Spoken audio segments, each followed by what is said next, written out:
그리스도의 재림 전에 일어날 징조, 예수님이 재림하기 전에 일어나니까 자칫 잘못하면 재림 직전에 일어날 징조, 이렇게 오해할 수도 있습니다. 근데 우리는 재림 직전에 일어날 징조라기보다는 재림 전에 일어날 징조, 이거는 곧 종말의 징조다. 종말 기간 전체에 일어나는 징조들이다라는 것들을 보여주고 있고, 예수님의 이 초림으로 말미암아 이 종말이 시작되었거든요. 그래서 예수님 초림과 재림 두 단계로 종말은 성취된다라고 지난 시간에 이야기를 했습니다. 종말은 초림으로 시작되었다. 그리고 종말은 두 단계로 이루어진다. 초림이 종말의 시작이고 재림이 종말의 완성이다. 이렇게 얘기를 했거든요. 그래서 그리 징조라는 걸 우리가 이해를 할 때는 종말이 시작되었다는 징조로 보여주고 있는 겁니다. 그러니까 징조는 재림 곧바로 직전에 일어날 어떤 일을 얘기하려고 하는 게 아니고, 징조는 종말이 시작되었다라는 걸 보여주는 게 징조다라고 이렇게 생각을 해야 되는 겁니다. 자, 우리는 어떤 일이나 사건을 통해서 앞으로 일어날 일들을 미리 우리가 알 수가 있습니다. 이런 걸 징조 또는 전조 현상이다, 이렇게 표현을 합니다. 앞으로 일어날 어떤 일, 그걸 미리 어떤 우리 징조, 전조를 보면 어떤 일이 앞으로 일어날지를 우리는 알 수가 있는 겁니다.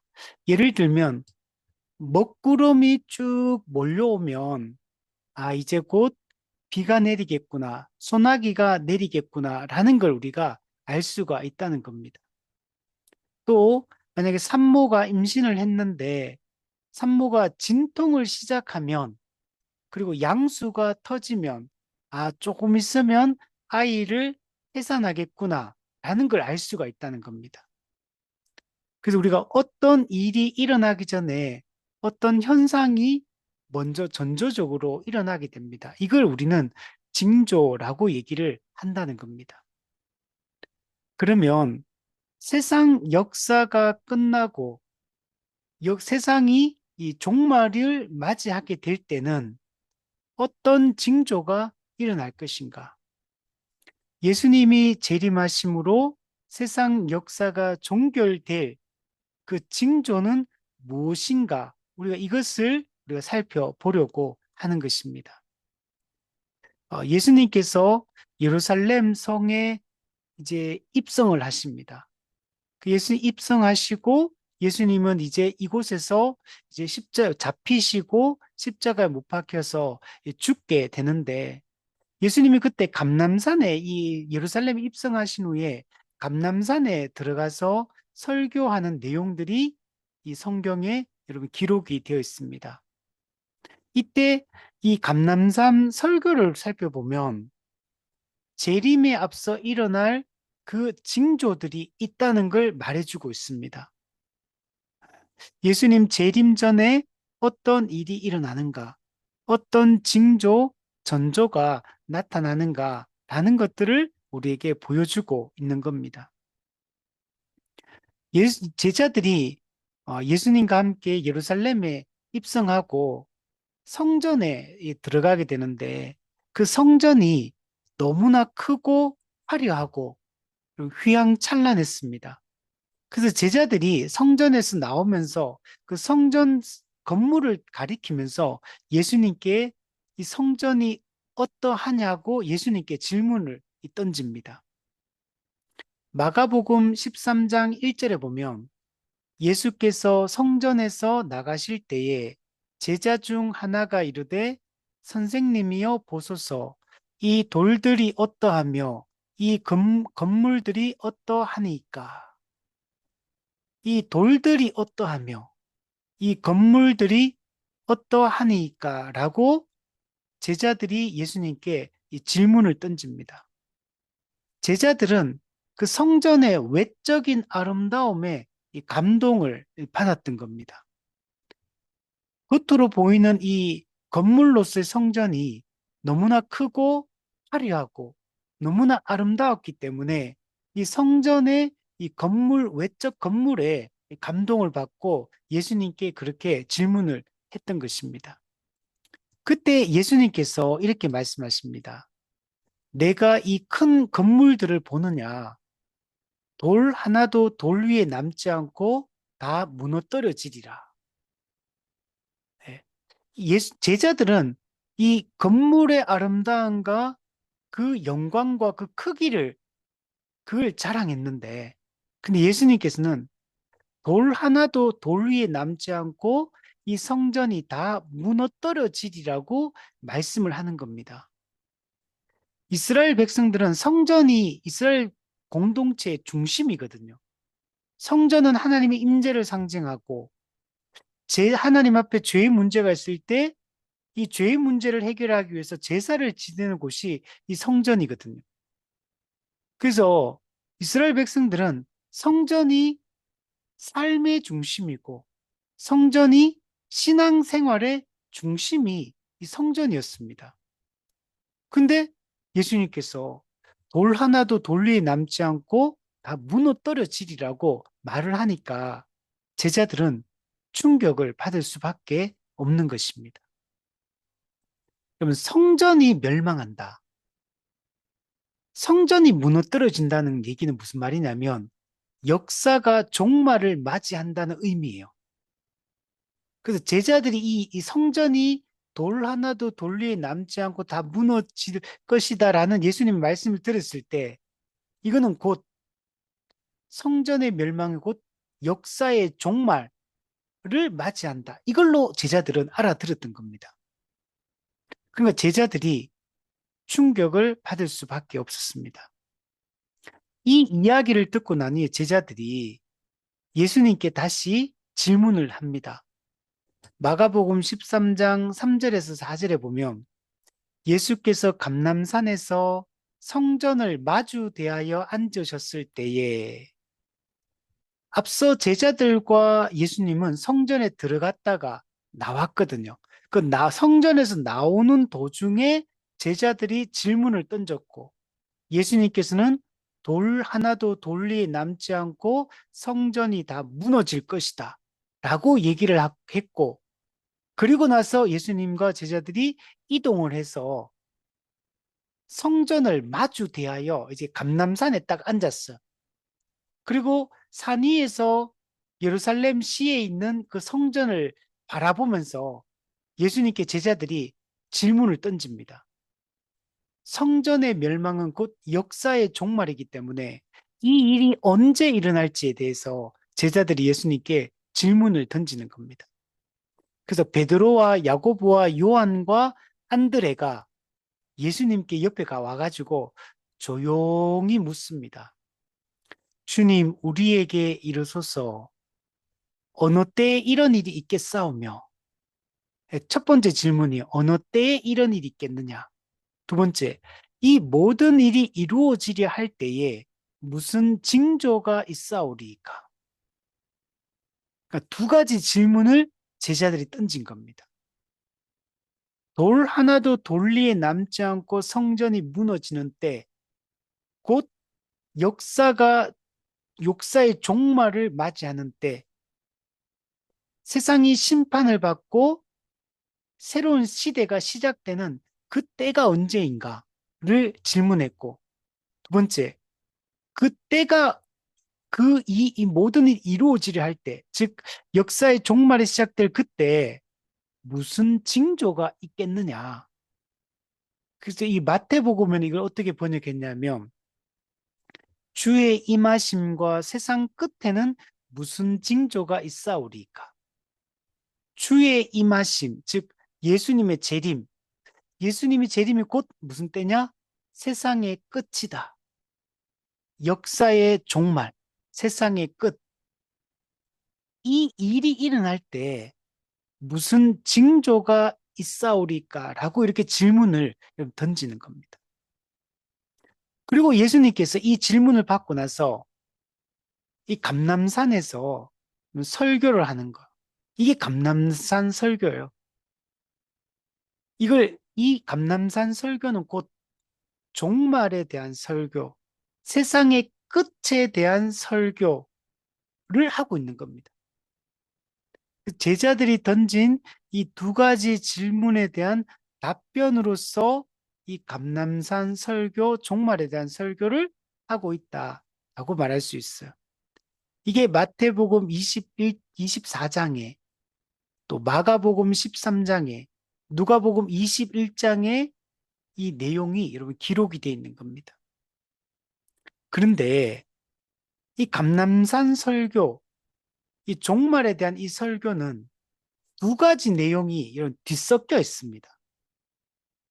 그래서 이 두 가지 내용이 뒤섞여 있기 때문에 해석을 잘해야 돼요. 많은 경우에 종말론이 왜곡된 종말론을 주장하는 이유가 뭐냐면 이 지금 제자들의 두 가지 질문에 대한 예수님의 답변은 두 가지 내용으로 답변을 했거든요. 그러니까 이 두 가지 내용을 잘 분별을 해야 돼요. 이게 언제적에 대한 얘기인지 그걸 분별을 해서 해석을 해야지만 올바른 종말론 해석이 가능해요. 근데 많은 경우에 있어서 이, 이 감남선 설교의 이 해석을 하나의 내용으로 그냥 해석을 해버리기 때문에 이런 세대주의 종말론과 같은 왜곡된 종말론이 나타나게 되는 겁니다. 그래서 이 두 가지, 예수님의 두 가지 설교의 내용을 이게 뒤섞여 있으니까 이걸 잘 분리해가지고 요 이야기가 어느 때에 대한 얘기인가를 잘 판단을 하고 해석을 해야지만 올바른 종말론 사상을 우리가 가질 수 있게 됩니다.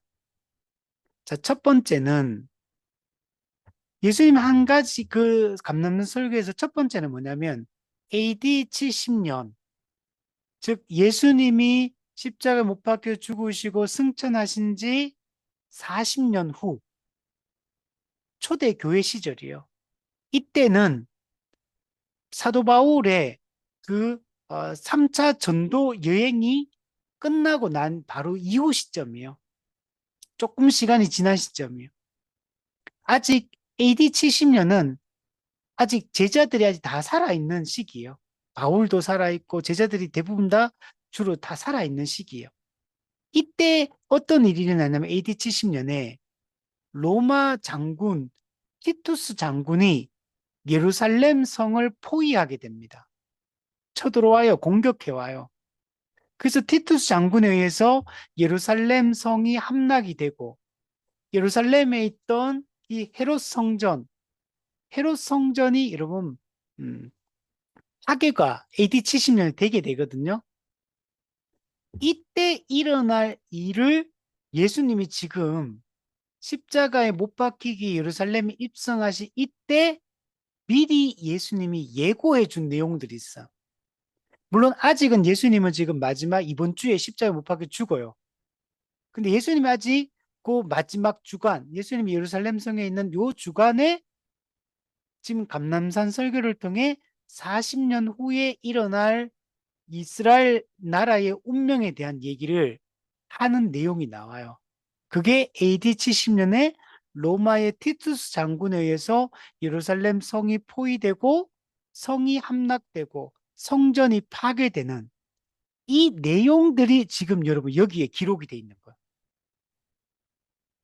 두 번째는 예수님의 감람산 설교에는 또 하나의 내용이 담겨 있는데 그는 종말에 있을 내용, 예수님 재림 전에 일어날 내용도 여기에 함께 기록이 되어 있습니다.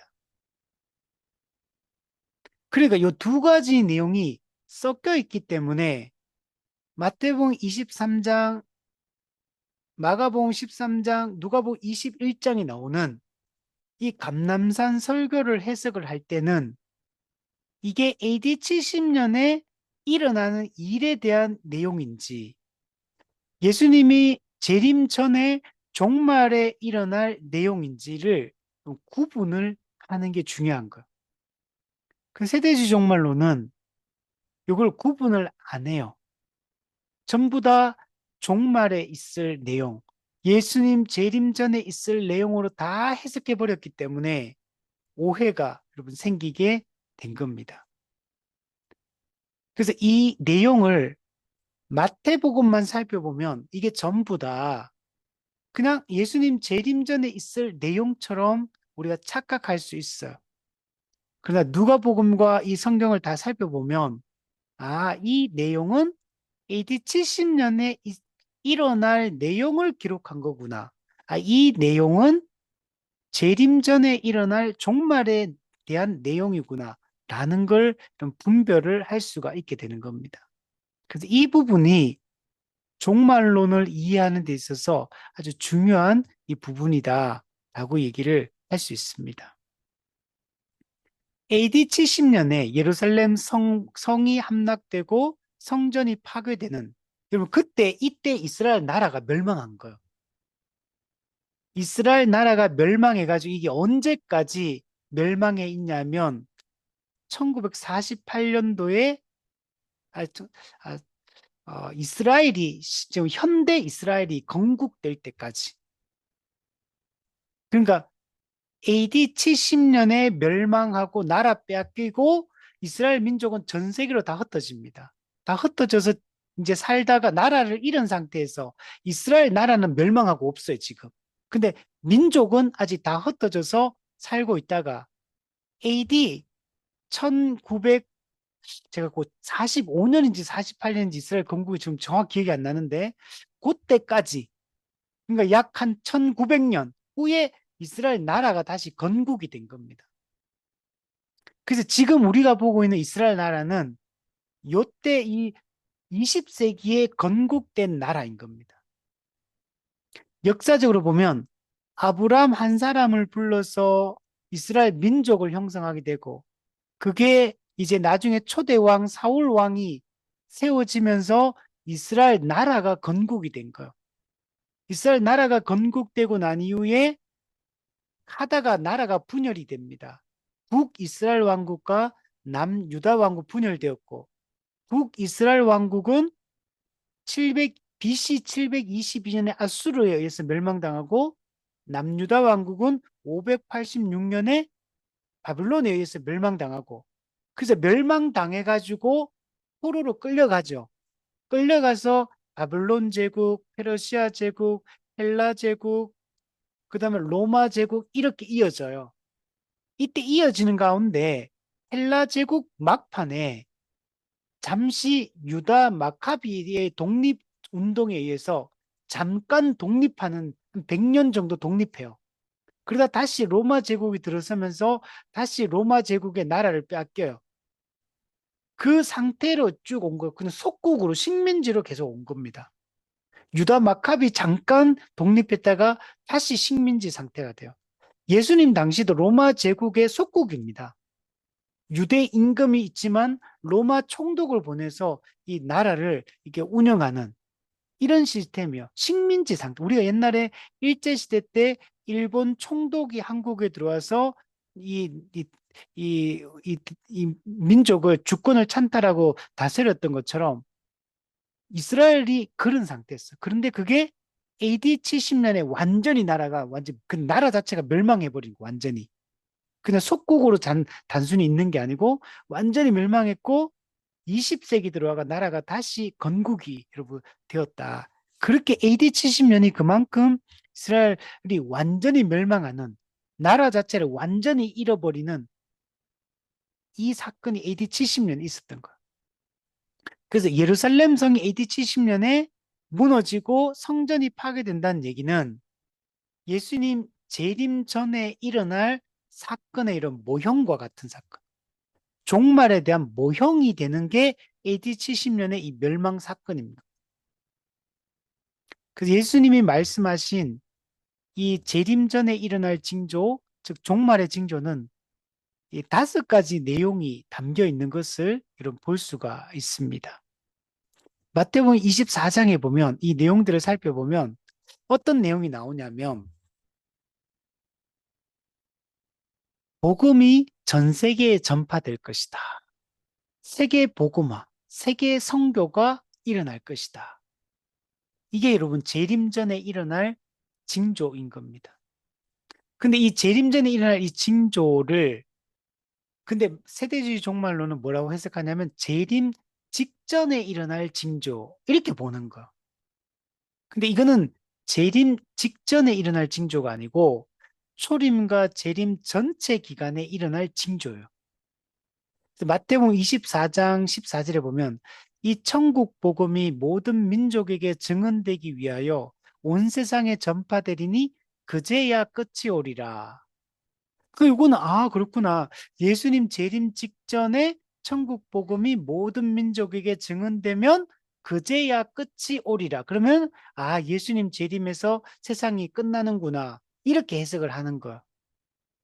이거는 재림 직전에 일어날 세계 복음화다라고 얘기하는 게 아니고 초림과 재림 사이 동안에 이 세계 복음화가 일어나는 거. 그래서 이거는 종말, 초림과 재림 사이에 일어날 사건으로 얘기를 하는 겁니다. 잘못 해석하는 거.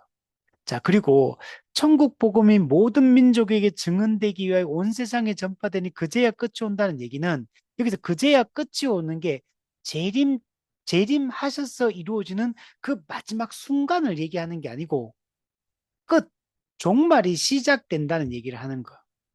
그래서 이거는 복음의 보편성을 보여주는 거.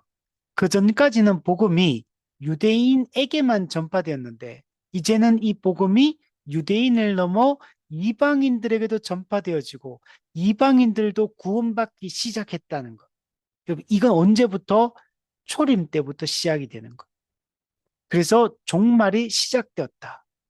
끝이 왔다. 그러면 이 마태복음 24장 14절에 천국 복음이 모든 민족에 증언되기 위해 온 세상에 전파되니 끝이 왔다. 종말이 시작됐다 이 말이잖아요. 그러면 이거는 이미 성취된 사건이 이거는 예수님 재림 곧바로 직전에 일어날 그걸 얘기하는 게 아니고 초림이 시작되면서 복음이 이방인들에게 전파되기 시작하면서 마태복음 24장의 이 말씀은 이미 성취된 말씀이에요.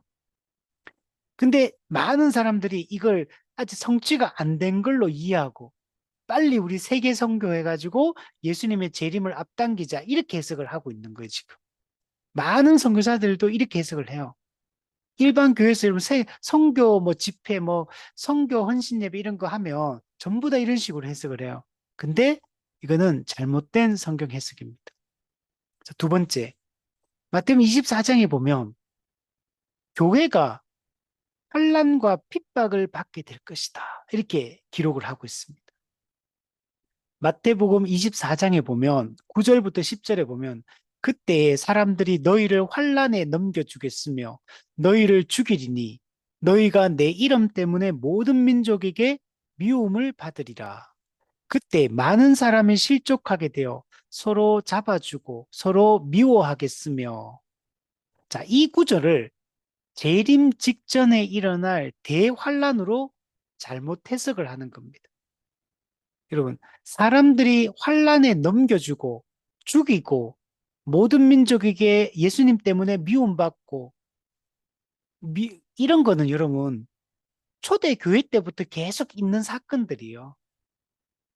그때부터도 복음 때문에 예수님 이름 때문에 고난당했던 이야기가 성경에 기록이 되어 있잖아요.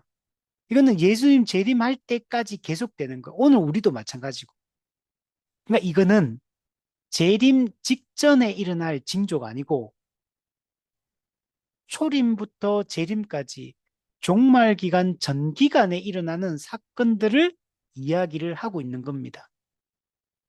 이 부분을 잘못 해석하고 있기 때문에 오해가 생겨. 그래서 예수님 재림 직전에 대환란이 일어날 것이고 그 대환란의 시기에 믿음을 지키지 못하면 그럼 우리는 멸망당한다. 이런 두려움을 주는 말씀들이 이게 많은 경우에 선포가 되고 있는 겁니다.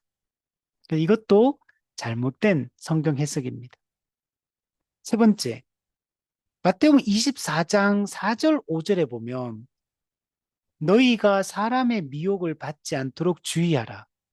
많은 사람이 내 이름으로 와서 나는 그리스도라 하여 많은 사람을 미혹하리라.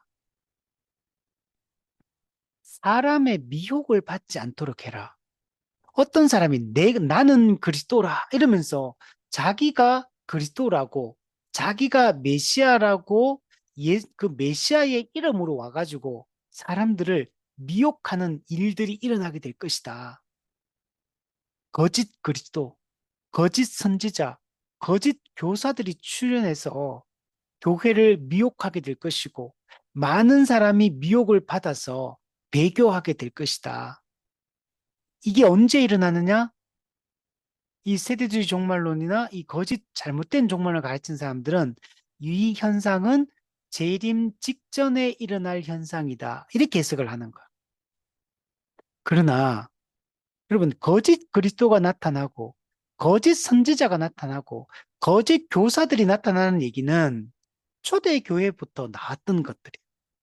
성경에 이 내용들이 얼마나 많이 기록돼 있어요. 내가 그리스도다. 내가 선지자다. 내가 이렇게 막 참된 목자다. 이렇게 주장하면서 사람들을 미혹했던 이 일들이 얼마나 많았어요. 근데 오늘날까지도 계속되고 있는 거예요. 지금도 거짓 그리스도.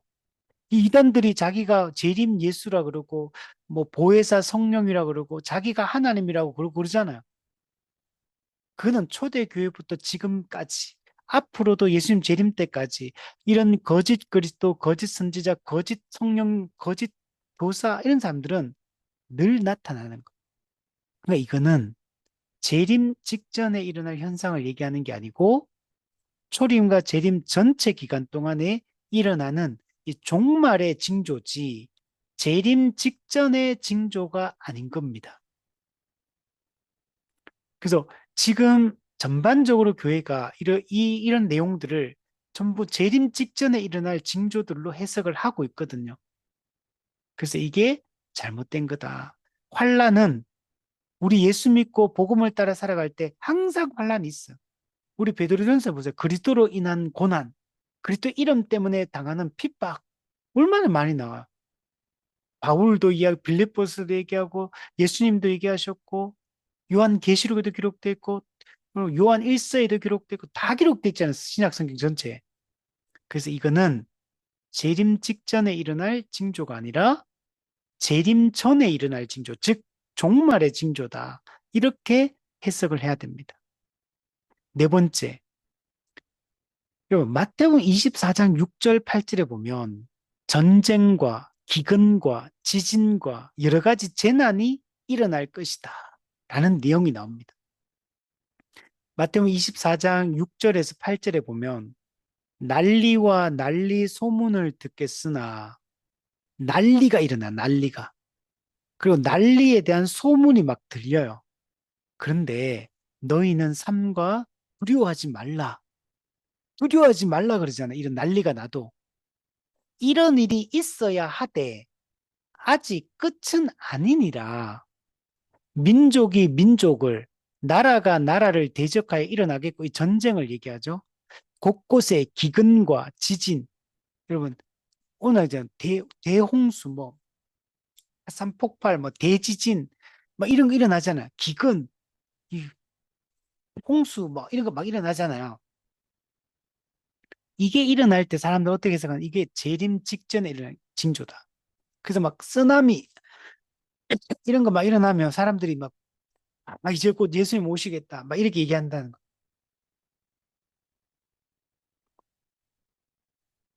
화산 폭발 예를 들면 이게 운석 충돌 막 이런 게 일어나고 뭐 쓰나미 지진 뭐 기근 그죠 환경의 급격한 변화 뭐 이런 거 일어나면 사람들이 빨리 회개하고 주께로 돌아와라. 이제 곧 예수님 재림하신다. 이러잖아요, 진짜. 그래, 막 옛날에 다민성교제 그런 거 얘기하면서 막 흰 옷 입고 예수님 재림 기다리고 막 피지 섬에 가가지고 막 하고 지금 나도 막 어떤 자 피난 가방 만들어가지고 피난처 가가지고 대환란이 일어날 거고 대적그리스도가 나타나가 우리를 괴롭힐 거기 때문에 우리가 이때 우리 피신해 있어야 된다. 재림을 준비해야 된다. 뭐 이런 일들이 일어나는 거. 그래서 실제로 여러분 피난 가방 싸놓고 피난처 만들어 놓고 아니면 뭐 피난하기 위해서 뭐 저기 막 하와이 섬에 막 가고 막 그래요 진짜 거짓말이 아니고 그리고 막, 이런 거 두려워하기 때문에, 막 집에 이렇게 지하 땅굴 같은 거 지하에 이렇게 피난처 만들어 놓고, 이런 거 막 합니다. 실제 진짜 해요. 거짓말이 아니고. 그러니까 이런 게 전부 다 오해입니다. 성경 해석을 잘못한 거예요. 그럼 성경에 보면 예수님 재림 때는 이런 식으로 오는 게 아니고, 갑자기 평안하다, 안전하다 할 그때 임신한 여자에게 해산이 이게 갑자기 임하는 것 같이, 갑자기 임하는, 예수님이 갑자기 오신다네, 갑자기. 갑자기 도둑같이 오신다. 도둑같이 일상적으로 평안하게 살다 갑자기 도둑이 오는 거잖아요. 갑자기 지진, 기근 막 일어나면 도둑이 옵니까? 그렇게 안 오잖아요. 대홍수가 일어나면, 이제 도둑이 오겠구나, 예수님이 오겠구나. 그런 게 아니라는. 평안하다, 안전하다 할 그때 인자의 임함은 노아 홍수 때와 같다. 사람들이 먹고 마시고 시집가고 장가가며 일상적인 삶을 살아갈 때 아무런 징조나 이런 전조 현상이 없을 때 예수님은 갑자기 모든 사람이 볼 수 있도록 공개적으로 가시적으로 오시겠다라고 말씀했어요. 그러니까 아무도 대비할 수가 없어요. 그냥 일상적일 때 갑자기 오실 거기 때문에 특별하지 않고 평상시하고 똑같을 때 갑자기 오실 거기 때문에 근데 지금 그러니까 이걸 해석을 난리와 난리 소문, 뭐 민족이 민족 전쟁, 기근, 지진 이게 재림 직전의 징조라는 건 말도 안 되는 얘기인가. 이런 일이 있어야 하되 아직 끝은 아니니라. 끝이 아니라고 하잖아요. 또 뒤에 보면 이렇게 돼 있어. 이 모든 것은 재난의 시작이다. 재난의 시작이란 말은 이제 시작됐을 뿐이지 이게 끝났다라는 얘기를 하는 게 아니에요. 그러니까 전쟁과 지진과 기근과 이런 격변 사태가 이게 예수님 재림할 징조다. 이렇게 판단하면 안 된다는, 해석하면 안 된다는. 그건 시작에 불과하다. 시작. 종말의 시작 때 일어날 사건이다라고 얘기하는 거지. 그리고 여러분, 역사적으로 이거는 종말 기간에 일어나는 것도 아니에요. 여러분, 전쟁과 지진과 기근이 예수님이 오시고 나서부터 십자가 지고 나서부터 이런 문제가 생깁니까? 구약 시대 때부터 옛날부터 맨날 전쟁, 기근, 지진 항상 역사 속에 인간이 타락하고 난 이후부터 항상 있던 거예요, 이거는. 이 구약 시대 때도 있던 거야. 그러니까 이거는 잘못된 해석이에요. 이거는 전부 다 원래 역사 속에 일어나는 일이고 또한 이 종말 기간에도 항상 일어나는 일이다. 이렇게 이해를 해야 되는 겁니다. 자, 그리고 다섯 번째. 마태복음 24장 29절에서 30절 말씀. 그날 환란 후에 이 환란 아까 앞에서 얘기했던 종말 기간 동안에 있던 이 환란을 얘기하는 거.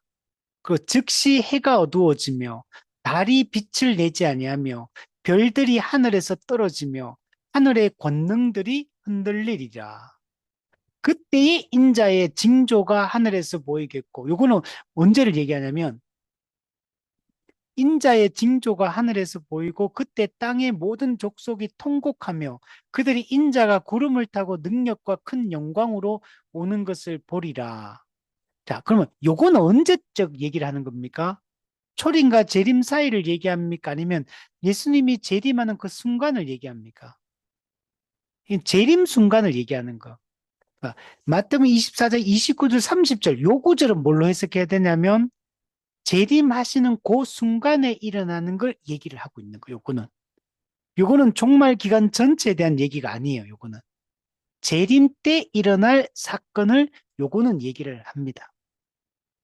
그래서 환란 후에 종말 기간 전체 기간 동안에 있는 신자들이 받는 환란 후에 일어나는 일들이에요. 자, 그리고 그래서 인자의 징조가 하늘에서 보인다. 그리고 재림하실 때 모든 사람의 눈이 재림하는 예수님 볼 거라 그랬거든요. 가시적이에요. 그럼 모든 신자든 불신자든 모든 사람이 보게 되기 때문에 이거는 공개적이고 가시적이에요. 그리고 땅의 모든 족속이 통곡한다. 예수님 재림할 때 이제 심판받기 때문에 그들이 통곡을 하는 거. 불신자들이. 그때 인자가 구름 타고 오신다. 예수님은 하늘에 올라가신 것처럼 내려오실 때 똑같이 오신다. 올라갈 때 구름 타고 가셨던 그분이 구름 타고 능력과 큰 영광으로 만왕의 왕으로 이 땅에 재림하실 것이다. 라는 얘기를 하는 거예요. 근데 이 부분을 해석할 때는 재림 때 일어나는 그 사건으로 요거는 해석을 해야 돼요. 그래서 그러나 나머지 것들은 전부 다 네 가지는 뭐였냐면 초림과 재림 사이 전체 기간, 이 종말 기간에 일어나는 사건들이지 재림하는 그 순간에 재림 아니면 또는 바로 직전에 일어날 사건들을 얘기하는 게 아닌 겁니다. 그래서 이 여러분 종말을 우리가 이해할 때 이 종말의 이 징조를 올바르게 해석하는 게 매우 중요한 겁니다.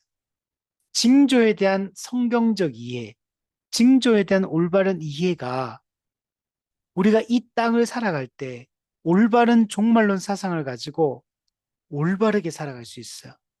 이 종말 사상이 잘못돼 버리면요. 이건 일상의 삶을 무너뜨려요. 여러분, 종말론이 얼마나 무서운 거냐면 종말론이 왜곡되면 실제 이 시대를 바라보고 이 일어나는 사건을 바라보는 시각이 완전히 달라져 버려요. 과학 기술의 발전, 산업의 발전 다 부정적으로 보게 돼요.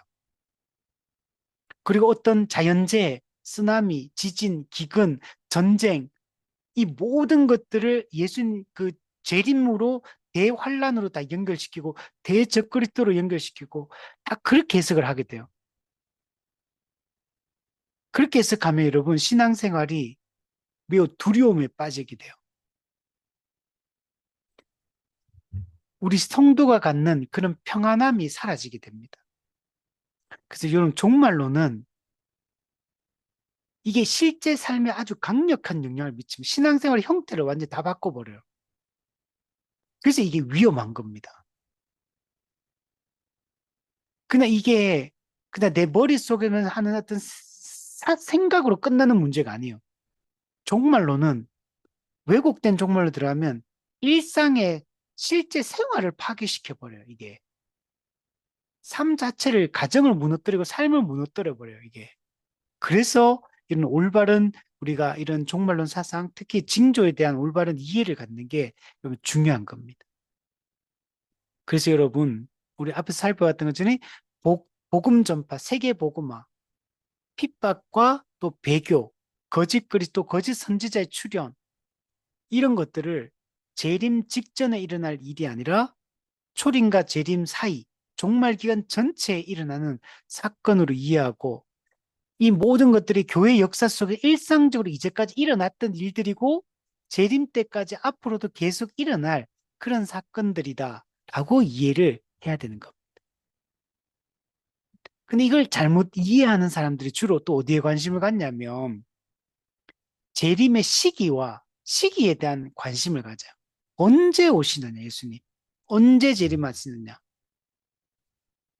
왜냐하면 요 기간을 잘 아는 게 자신들이 재림을 준비하는데 도움이 될 거라고 생각을 하기 때문에 자꾸 재림의 때, 언제 재림하시느냐, 여기에 관심을 가져요. 근데 예수님께서는 때와 시기는 너희가 알 바 아니다. 그는 하나님께서 자기 권한에 두셨다. 너희가 알 바 아니요.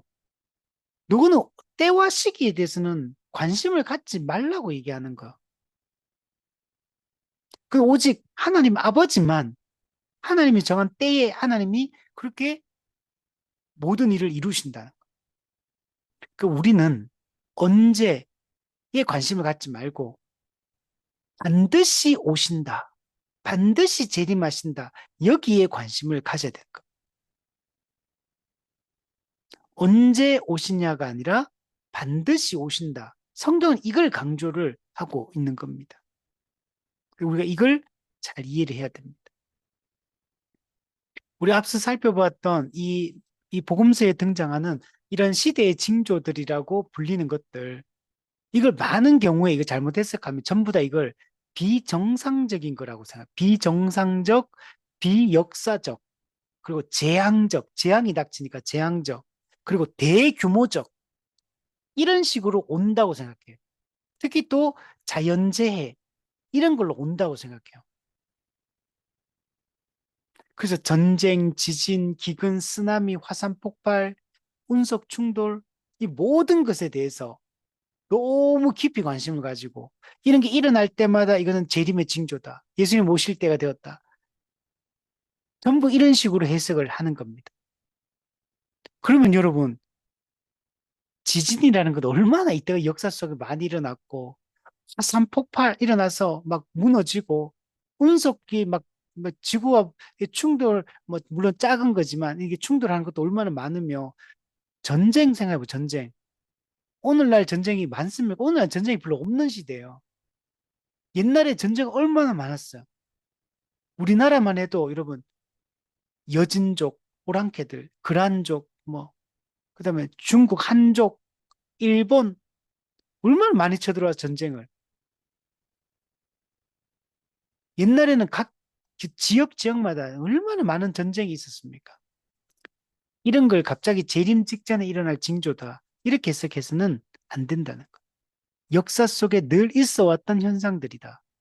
그래서 우리가 자꾸 비정상적이고, 비역사적, 재앙적, 대규모적, 이런 식으로 종말이 일어날 거라고 자꾸 생각을 하면 안 된다는 거. 앞서 얘기했듯이 그 인자의 임함은 노아 홍수 때와 같아. 먹고 마시며 시집가고 장가가고 그때 예수님 오신다는 거야. 만약 이런 비정상적, 비역사적, 대규모적, 재앙적 이런 게 일어난다면 이게 어떻게 여러분 먹고 마실 수 있겠으면 이런 시대라면 이때 시집가고 장가가는 것에 누가 관심을 갖겠습니까? 이런 시기에 생존하고 지금 당장 사는 게 중요하지. 한 두 사람이 밭을 갈고 있으면 한 사람은 데려감을 당하고 한 사람 남겨둠을 당한다. 처음부터 뭐야? 일상적일 때 온다는 얘기를 하는 거야. 도둑같이 오신다. 갑자기 오신다. 평안하다, 안전하다, 그때 오신다. 모두 다 뭘 얘기합니까? 일상적인 상황에 아무런 특별함이 없을 때 평범한 시기에 늘 있어 왔던 그런 시대 분위기, 그런 분위기 속에서 예수님은 갑자기 재림하신다는 거. 그러니까 이걸 우리가 바르게 해석하는 게 중요하고 오늘날 이런 일들이 막 일어나도 우리는 이걸 예수님의 재림으로 이걸 이런 사건 하나하나를 대응시킬 필요가 없다는 거. 반대로 우리는 어떻습니까? 예수님의 초림으로 말미암아 이미 종말이 시작되었으니까 예수님은 언제든지 오실 수 있는 그 시대를 우리가 살고 있다는 생각을 하면서 항상 정신을 차리고 예수님이 오늘이라도 당장이라도 재림하실 수 있다는 이 경각심을 가지고 늘 일상의 삶을 살아가는 태도여야 됩니다. 늘 종말론적 긴장 속에서 긴장감을 가지고 언제든지 곧 오실 수 있다는 이 생각을 가지고 우리가 살아가는 것이 중요하다는 거예요. 여기에 등장하는 이 시대의 징조들을 볼 때 예수님 이거 분명히 징조라고 표현을 하고 있거든요. 근데 이 징조가 앞서 얘기했던 것처럼 재림 직전에 일어날 징조가 아니라 종말의 징조, 초림과 재림 전체 기간에 일어나는 사건들이다. 종말이 이거는 시작되었다. 즉 종말이 왔다는 얘기는 예수님의 재림이 가까이 왔다. 종말이 시작 그때가 재림이 가까이 왔다는 걸 이미 선언하고 있는 거예요. 예수님 재림 직전에 재림이 가까웠다 얘기하는 게 아니라 예수님의 십자가 사역을 담당하시고 죽으시고 부활하심으로 마귀의 권세를 결박하고 하나님의 나라가 이 땅에 도래케 된 오순절 성령이 오시고 복음이 전파되어지고 믿는 자들이 교회가 세워지고 이 모든 것들이 종말은 이미 시작되었다. 예수님의 재림이 가까이 왔다라는 걸 이미 말해주고 있다는 거예요. 그때부터. 그 재림 직전에 일어날 그런 현상으로 이해를 하지 말라는 겁니다. 그러면 우리는 이 성경에서 보여주는 이 종말에 대한 올바른 이해를 갖는 게 중요하다. 이런 종말의 이런 징조들은 현재 역사가 마지막 지금 종말의 시기를 살고 있고 종말의 완성을 향해 지금 나아가고 있다라는 증거가 되는 거예요. 이 사건들은. 이미 그 종말이 시작돼서 종말 기간을 우리가 살고 있고 주님의 재림이 이미 2000년 전에 십자가 사역을 완성하신 그때부터 시작되었다는 걸 보여주는 사건들이라는 거예요. 두 번째, 이 시대의 징조라고 이게 기록되어 있는 이 내용들, 종말의 징조들은 예수님은 약속하신 대로 반드시 오신다는 걸 보여주는 거예요. 예수님은 지금 십자가 사역을 감당하시고 부활 승천하셔서 하나님 보좌 우편에서 만물에 대한 통치권을 가지고 교회를 위해서 이 통치권을 지금 행사하고 계시고, 그리고 역사는 이미 종말에 시작되어서 마지막 최후 심판을 향해서 지금 나아가고 있고, 그 정한 때의 끝, 정한 때가 그때 예수님 재림하실 것이고, 그리고 모든 것은 완성될 것이다. 심판도 완성되고 구원도 완성될 것이고, 심판받은 자는 영원한 지옥으로, 또 구원받은 자는 영원한 천국으로 들어가게 될 것을 보여주고 있는 것. 그러므로 우리가 이런 내용들을 재림 직전과만 연결하지 말고 늘 있어 왔던 사건, 이미 시작된 종말이라는 사실을 잊지 말아야 돼. 또한 이 시대의 징조들이 이렇게 나타난다는 얘기는 사탄의 나라와 하나님의 나라가 지금 대립하고 갈등하고 긴장을 이미 하고 있다는 사실을 보여주는 겁니다. 그리고 결국은 하나님 나라가 사탄의 나라를 결국은 멸망시키고 하나님의 나라가 온전히 세워질 것이라는 사실을 보여주고 있는 겁니다. 그리고 이 시대의 징조들은 지금 우리가 살고 있는 이 시대는 구원의 때라는 거예요. 구원의 날이라는 걸 보여줍니다. 지금 아직 우리에게는 기회가 아직 남아있어요. 누구든지 복음을 듣고 믿는 자는 구원받을 수 있는, 지금은 구원의 때요, 구원의 날이라는 겁니다. 구원 얻을 때가 지금입니다. 그럼 우리는 이런 시대의 징조들을 잘 분별하고 항상 깨어서 재림을 기다리며 살아가는 것이 우리에게 중요합니다. 만물의 마지막이 가까이 왔으니 그러므로 너희는 정신을 차리고 건신하여 기도하라. 지금은 만물의 마지막이 이미 왔다는 거예요. 종말은 이미 시작되었고, 그러므로 너희는 정신을 차리고 근신하여 기도해라. 왜 자꾸 성경은 깨어있으라, 정신을 차리라 라고 할까요? 종말이 이미 시작되었기 때문에 그런 거예요. 종말이 시작됐다는 얘기는 예수님은 언제라도 재림할 수 있는 모든 조건이 충족되었다는 얘기를 하는 거예요. 세대주의 종말론자들이 이야기하는 땅끝까지 복음이 전파되면 그때 재림하신다, 그렇게 해석하면 안 돼. 그건 이미 다 성취된 거예요. 이미 예수님이 중보자로서 하셔야 될 모든 일이 이미 다 성취되었어. 이미 다 이루신 거예요. 예수님은 언제라도 그냥 재림하는 거예요. 그 많은 사람들이 얘기하는 땅 끝까지 복음을 좀 재림한다, 또는 육적 이스라엘이 회복되면 예수님 재림하신다, 그 두 가지 얘기를 보통 하거든요. 그는 잘못된 성경 해석이에요. 육적 이스라엘이 회복되는 게 아니고 유대인 중에서도 이방인 중에서도 택한 자들이 복음을 듣고 믿고 돌이키는, 그래서 교회가 완성되는 걸 얘기하는 거지. 저기 팔레스타인과 전쟁하고 있는 지금 지금 이스라엘 나라, 저 육적 이스라엘이 뭐 어떻게 되느냐 말고는 거기에 대해서 성경 아무 얘기를 하지 않아요. 그들 중에도 택한 자들이 있다, 요것만 성경이 얘기하지. 그래서 그들 중에도 복음을 듣고 믿고 돌이키는 자들이 있고 이방인 중에서도 복음을 듣고 돌이키는 자들이 있다, 그들이 하나님 나라 백성을 이루게 될 것이다, 그 얘기만 하지.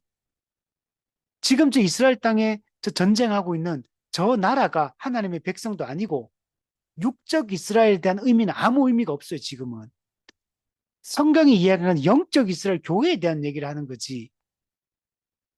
그래서 우리가 전쟁 때 뭐 지금 교회 다니는 사람들은 저 육적 이스라엘 나라 편을 들어야 될 것 같이, 그는 복음을 모르는 거예요.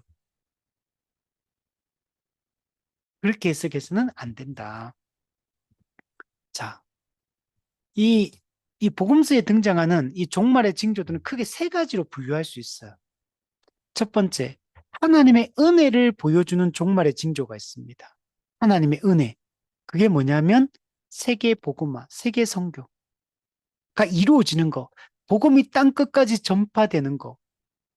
이거는 하나님의 은혜를 보여주는 거. 복음으로 모든 믿는 자들을 구원하시겠다는 하나님의 은혜를 보여주고 있는 겁니다. 두 번째, 하나님께 대한 반역을 보여주는 징조가 있어요. 그게 뭐냐면 교회 외부로부터 오는 이거 징조. 이게 뭐냐면 박해를 얘기해, 박해. 믿지 않는 악한 사람들이, 악한 영적 세력들이 교회를 핍박하고 박해하는 거. 이거는 이 악한 자들이 하나님께 반역하는 걸 보여줘요. 두 번째는 교회 안에서 이루어지는 일, 배교. 교회 다니고 믿는 자고 했는데 복음을 거부하고 그리스도 십자가를 거부하고 떠나는 자들이 종말 기간에 많이 일어납니다. 이 배교도 하나님을 향한 반역을 보여주는 징조예요. 이 배교는 언제 일어납니까? 초림과 재림 사이에. 지금 엄청난 배교들이 일어나고 있죠, 이미. 얼마 전까지만 해도 교회 나는 그리스도인이라고 고백했던 사람이 한국에 1200만이라 그랬는데 지금은 그 1200만 중에 다 떠나고 있잖아요. 교회를 안 나오잖아요. 복음을 안 믿고 교회에 실망했다 그러면 떠나고 또 뭐 교회 상처받았다고 떠나고 교회가 너무 독선적이어서 떠나고 교회가 배타적이어서 떠나고 다양한 이유로 교회를 떠나잖아요. 세상이 좋아, 세상에 대한 미련 때문에 떠나고 교회 다니니까 하는 일이 잘 안 되고 어려움이 닥치니까 안 되겠다 싶어 떠나고 박해받고 핍박받고 예수 믿음으로 박해받고 핍박받는 게 싫어서 떠나고 세상이 좋아서 떠나고 다 배교하고 있잖아요, 지금. 이게 종말의 징조예요. 이 박해와 배교는 하나님께 대한 반역을 보여주는 징조예요. 세 번째는 이 예수님이 말씀하신 종말의 징조 중에 하나님의 심판을 보여주는 징조가 있어요. 하나님이 세상을 심판한다. 하나님이 하나님을 대적하는 자들을 심판하신다라는 걸 보여주는 징조가 있어요. 그게 전부 다 아까 얘기했던 그런 지진, 기근, 자연재해 이런 거. 이런 게 다 그런 내용들이에요. 사회 질서가, 역사가 역사에 대한 심판, 자연에 대한 하나님의 심판을 보여주고 있는 겁니다. 사회 질서가 혼란해지고, 자연이 혼란해지고, 이런 것들은 하나님을 대적하는 이 세상을 향한 하나님의 심판을 보여주는 징조들이에요. 이런 것들이 전부 다 종말의 징조에 해당하는 것. 하나님의 은혜를 보여주는 종말의 징조, 하나님께 대한 이 세상의 반역을 보여주는 징조, 세상을 향한 하나님의 심판을 보여주는 징조, 이런 것들이 기록이 되어 있는 겁니다. 이걸 다른 관점에서 분류를 할 때도 세 가지로 분류할 수 있어요. 첫 번째, 사탄의 나라가 종말로 향해 가고 있다는 것을 나타내는 징조. 이런 난리와 난리의 소문, 민족과 민족, 나라와 나라 간의 전쟁, 지진과 기근, 이런 일들이 일어난다라고 얘기하는 것들은 지금 사탄의 나라가 멸망을 향해, 종말을 향해 나아가고 있다는 사실을 보여주는 징조예요. 두 번째, 복음이 땅끝까지 전파된 세계 복음화가 이루어진다는 이 성경의 말씀, 유대인을 넘어 이방인에게까지 복음이 전파되고 있다는 이 사실은 뭘 보여주냐? 하나님의 나라가 이 땅에 이미 임했고 그 하나님 나라가 지금 확장되어져 가고 있다는 걸 보여주는 징조예요. 세 번째는 하나님의 나라와 사탄의 나라가 대립하고 갈등을 일으키고 있다는 징조가 있어. 사탄의 나라와 하나님의 나라가 지금 공존하고 있는 시기거든요. 그리고 사탄의 나라와 하나님의 나라가 지금 갈등하고 서로가 서로를 대적하는 그런 시기입니다. 이걸 보여주는 게 뭐냐면 교회가 핍박받고 미혹당하고 유혹을 받는 이거, 그리고 교회 안에서 일어나는 배교 현상, 이런 것들이 전부 사탄의 나라와 하나님 나라가 대립하고 있다는 걸 보여주는 징조예요. 자, 그래서 정리해 보면, 그래서 이 복음서에 등장하는 예수님께서 직접 말씀하셨던 이런 시대의 징조들, 이거는 전부 종말의 징조, 초림과 재림 사이에 일어나는 종말의 징조를 이야기하는 것이지, 재림 직전에 일어날 징조를 이야기하는 것이 아니다. 그래서 재림 직전에 이러한 자연의 급격한 변화, 대환란, 대적그리스도의 출현으로 교회가 박해받고 미혹당하는 어떤 대환란의 시기가 올 것이다. 이런 이야기를 하려고 하는 게 아니다. 그는 초림과 재림 전체 기간, 종말의 시작과 종말의 완성에 있을 그 모든 징조에 대한 이야기, 즉 종말은 시작되었다. 하나님 나라가 시작되었고 완성을 향해 나아가고 있다. 사탄의 나라가 멸망해서 최종적인 멸망을 향해 나아가고 있다. 라는 걸 보여주는 징조고, 이 시기 동안에 하나님께서 이제 이 세상을 심판하실 것을 보여주고 있는 징조들이다. 이렇게 이해를 해야 되는 겁니다. 자, 결론.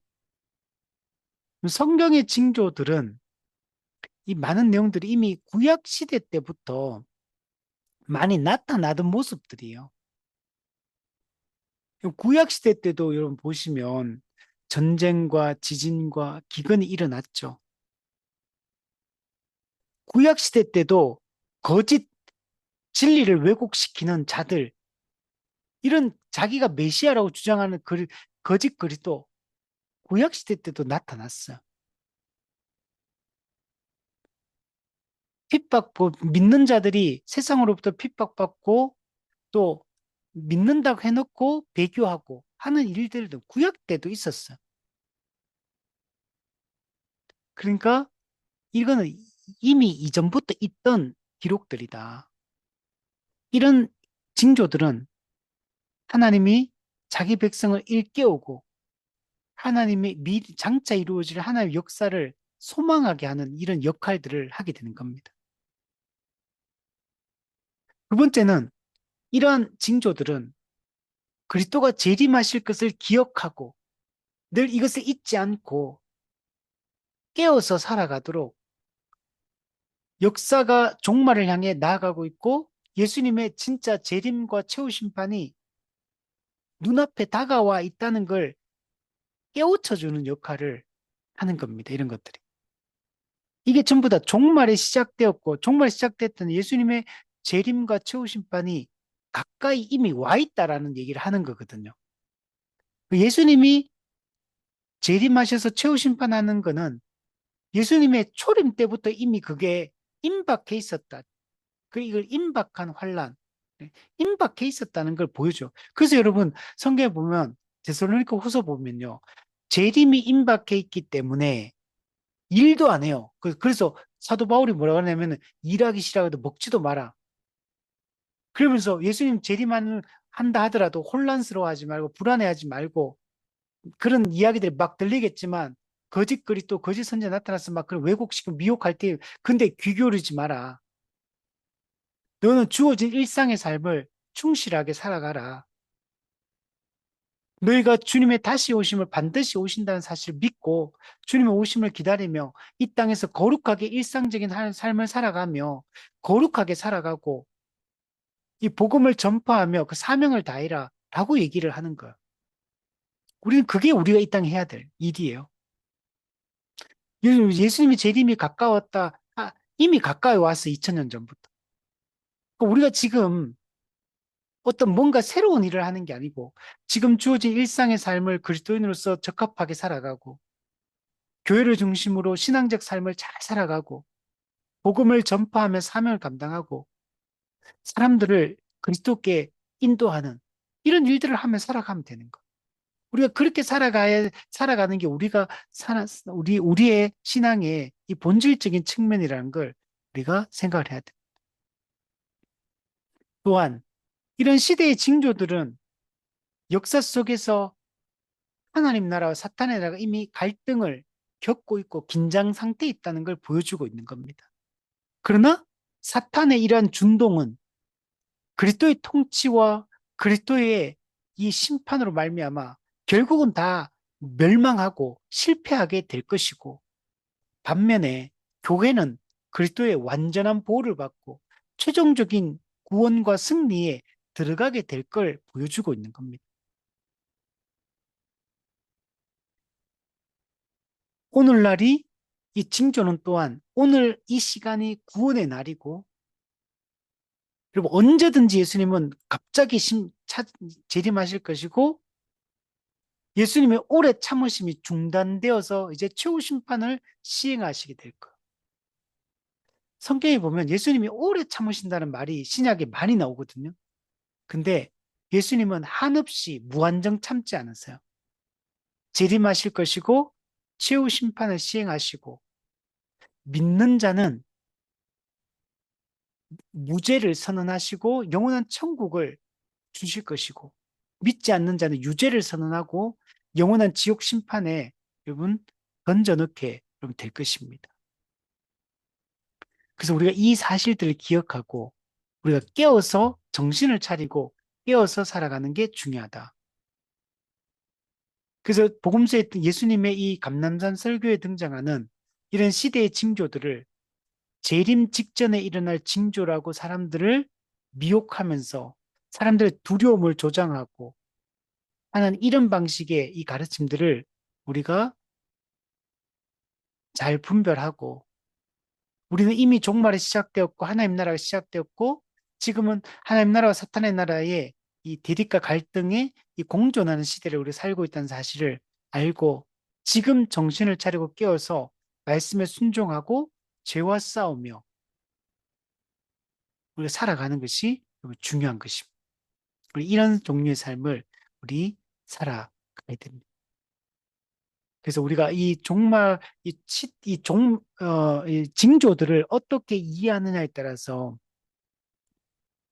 생각이 많이 달라지고, 그것은 신앙생활의 형태에 있어서 많이 달라지게 만들고, 또 우리의 마음속에는 두려움과 이 불안감을 조장하게 되고, 우리가 실제 살아가는 이 현실 역사 속에 일어나는 사건들을 두려운 시각으로 늘 바라보게 만들고, 올바른 그 상황 판단을 하지 못하도록 만든다는 사실을 우리가 잊지 말고, 올바른 성경적 종말론을 우리가 이해하고 이 복음을 붙들고 올바른 성경적 이 삶을, 일상적인 삶을 살아가며 하나의 영광을 나타낼 수 있도록 우리가 힘을 썼으면 좋겠습니다.